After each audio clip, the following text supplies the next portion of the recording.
The long stretch of summer is the perfect chance for graduates to get away on a well-deserved holiday before embarking on a new chapter in life. It's meant to be fun, filled with joy and an unforgettable memory. However, the trip for these two graduates were far from normal. They were reported missing, and a couple of months later, their remains were found near Bouquet, close to the continental divide of Panama. The girls left behind mysterious pictures and plenty of unanswered questions.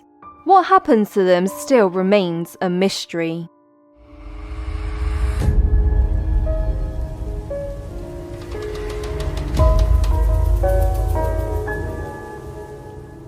"22-year-old Lisanne Froon graduated with a degree in applied science in September of 2013, and her good friend 21-year-old Kris Kremers was studying for a degree in cultural social education. They were both from Amsterdam in the Netherlands and met whilst working in a restaurant.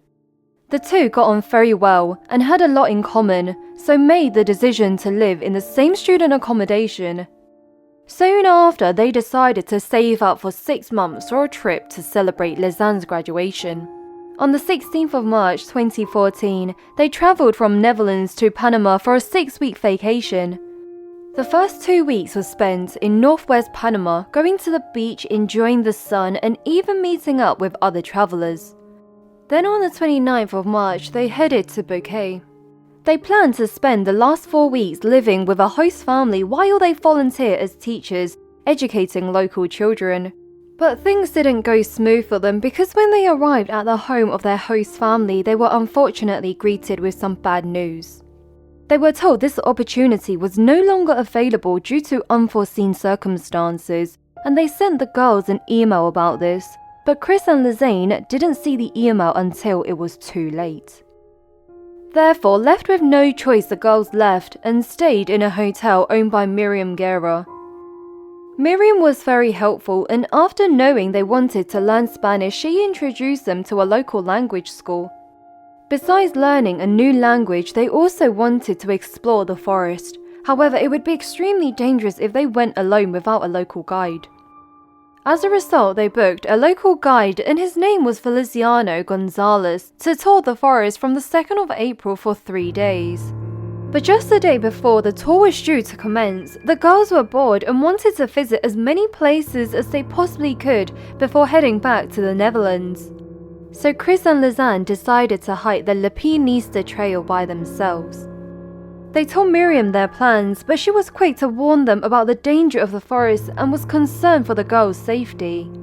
Despite being informed about the risk, they still decided to go because the forest was known to have one of the best views in Panama, and they wanted to make the most out of their trip. Miriam, who was worried, decided to give them her husky named Azul. Azul was a smart dog who had been trained and knows his way back home, so she thought by giving them the dog, this would provide them with some guidance and protection if they ever needed, in which they agreed and took Azul with them. On the 1st of April 2014, they left Bouquet in the morning to hike the Pianista trail. A taxi dropped them off at the start of the trail, and according to the driver, this was around mid-afternoon, but evidence from their camera suggested otherwise. In fact, it was around 11 AM, and it would take them around 6 hours for them to complete the trail. They updated their Facebook saying they were going to explore the trail and meet with other Dutch travelers for brunch that morning. With good weather and light clothing, they set off into the forest, taking with them their phone, water, camera, small amount of money, and their passport. Kris and Lisanne reached the summit around 1 PM according to the evidence on their camera. Usually at this point, tourists would turn around and walk the same path back to Bouquet. However, they were feeling brave and adventurous, so decided to continue to walk further, which was a big mistake. They brought with them only a bottle of water. So without food or any survival gear, they were disadvantaged with a lower rate of survival in comparison with hikers who took with them a local guide, specialist equipment and supplies. Between the months of April to October, the trail can be rugged, so even more dangerous because of its wet season. Later that evening, on the 1st of April, Azul the dog returned home. This was a cause of concern because Kris and Lisanne were nowhere to be seen. Yet Miriam didn't contact the police immediately because she thought they would return later. The local guide who was meant to take them to the national park on the 2nd of April grew concerned too when they failed to show up. Miriam subsequently reported them missing on the 3rd of April. Authorities searched for them using trained dogs and helicopters, as well as local residents, in the hope to find them, but they came back empty-handed. The police also informed Kris and Lisanne's parents, as well as the Dutch detectives. So 3 days later, on the 6th of April, both Kris and Lisanne's parents flew to Bouquet to join in with the search, desperate for them to come home safe. But the initial searches proved fruitless. The parents then offered a $30,000 reward for information leading to their whereabouts. Authorities were working hard to find them, but it wasn't until 10 weeks later, in June of 2014, a local resident found a backpack on the Serpent River about 10.5 miles from Bouquet and 5 miles from the summit of the La Pianista Trail. In addition, Kris's jeans were also discovered on a rock between two fast-flowing lakes. The jeans were neatly folded and zipped. The evidence was subsequently picked up by the police using a helicopter to ensure no further contamination. Initially, they suspected the bag had drifted to the area. However, upon further investigation, the items in the bag were completely dry with no signs of damage. If the bag had drifted across the river or jungle, it should be in a fairly poor condition, given how heavy rain had hit the area a few weeks ago. This suggests the bag had been placed there by an unknown person prior to its discovery. Investigators found 13 fingerprints on the bag itself and 34 different fingerprints on her belongings. Unfortunately, this didn't give the police any new leads. Inside Lisanne's bag, they found a key piece of evidence, and this was her Canon PowerShot 5x270 camera. On the memory card, they found 133 photos. Because the camera has no GPS location option, so it was impossible to establish the exact place of where the pictures were taken. Now, the first picture captured on the day they entered the forest was a very typical tourist shot of the two young ladies having a good time, which was taken at the overlook of the divide. Lisanne took several pictures of Kris walking ahead of her on the trail.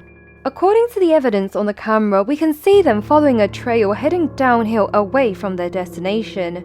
Kris took a picture around 6:40 p.m. in the rainforest, and in one of the shots, she looks to be quite anxious for reasons only known to them.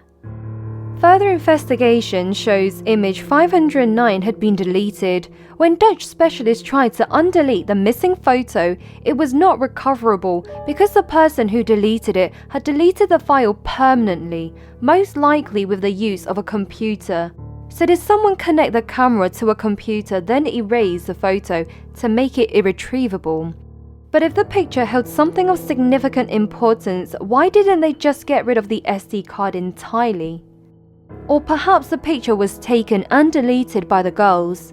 The possibilities are endless, and this still remains a mystery. The strangest pictures found on the camera were taken 7 days after the girls first entered the forest on the 1st of April between 1 to 4 a.m. There were images of total darkness, rain falling, and it was not blurry, indicating it had been deliberately taken. When these pictures were released online, it has attracted a lot of attention, with people speculating that they were trying to use the camera as a light source or to signal for help.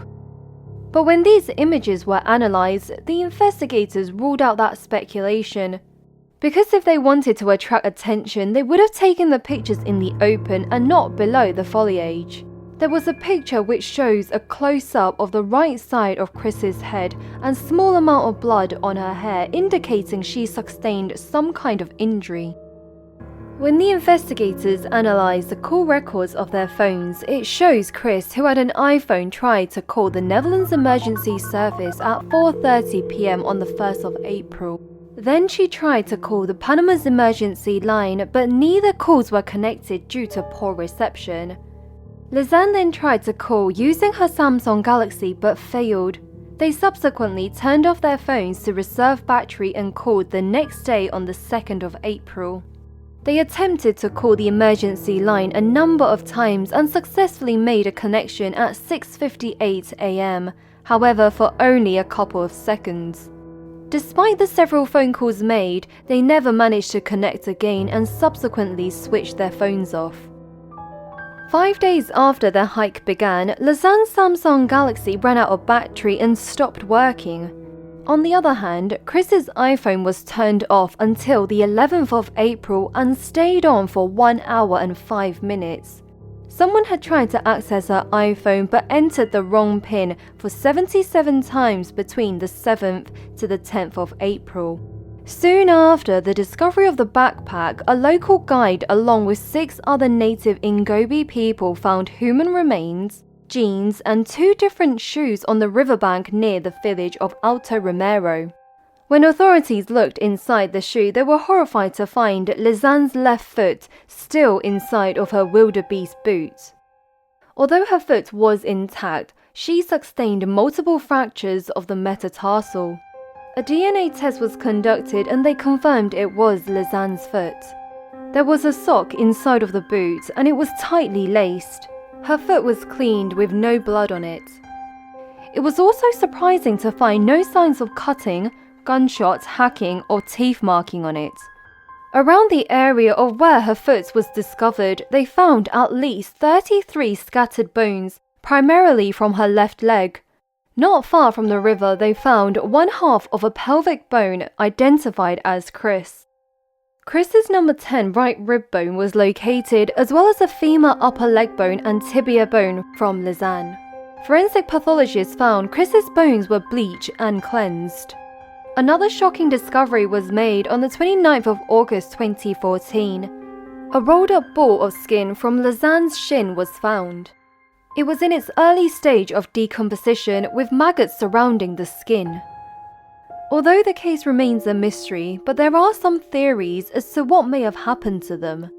The Panama Attorney General declared it as a homicide and a crime against personal integrity, but then in October of 2014, they described the death as a case of abduction. The Panamanian forensic team failed to provide an official conclusion as to what happened, so they closed the case and said it was an accident. Being that both women fell off the monkey bridge and were washed away, they suspected Kris fell first. Lisanne saw, ran to help her but failed, so she then decided to photograph her remains in the dark, and due to a lack of food, she became exhausted and eventually fell into the river and died. The Dutch police also concluded the girls died from an accident, even though Dutch pathologist Dr. Frank strongly disagrees with this as he believes they died from unknown forces. After this incident, warning signs have been placed at the summit telling people not to go any further because of the treacherous terrains ahead. Thank you so much for watching. Please do support our channel by giving us a like, subscribe, and share our videos to people who may find our content interesting. Comment down below with what you think happened to Kris and Lisanne. Stay alert and stay safe, and I'll see you in the next one. Bye for now.